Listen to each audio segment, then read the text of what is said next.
everyone, welcome back to the channel. Today we're diving into some big news out of Cambridge, Massachusetts.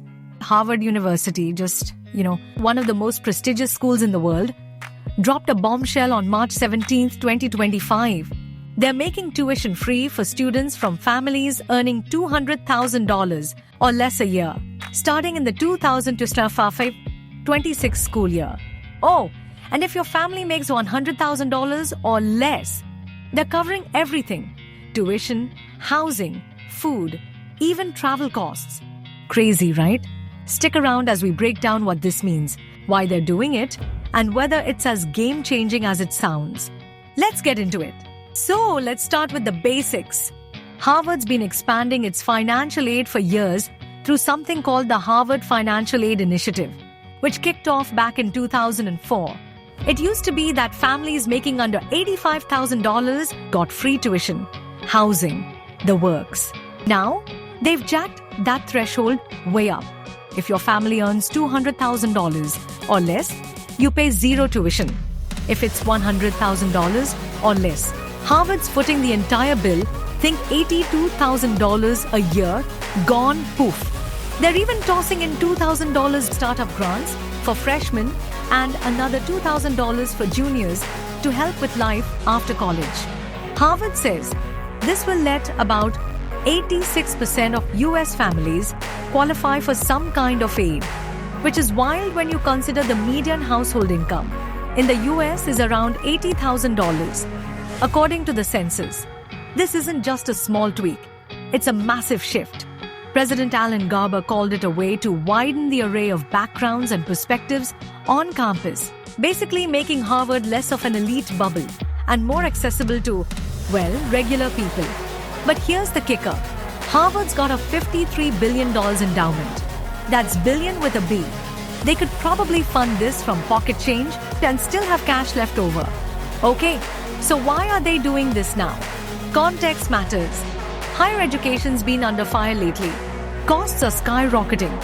Private uni tuition averages $58,000 a year, and trust in colleges is tanking. Plus, the Supreme Court axed affirmative action in 2023, so schools like Harvard can't use race in admissions anymore. Black and Hispanic enrollment dropped last year as a result.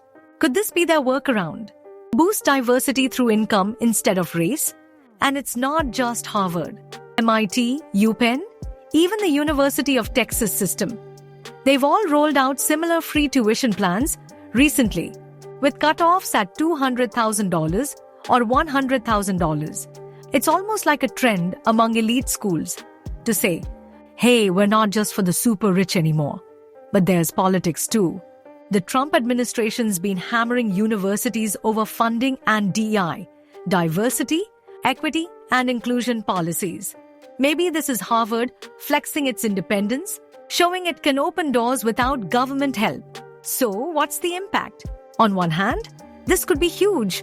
More middle-class and working-class kids might actually apply, knowing they won't drown in debt.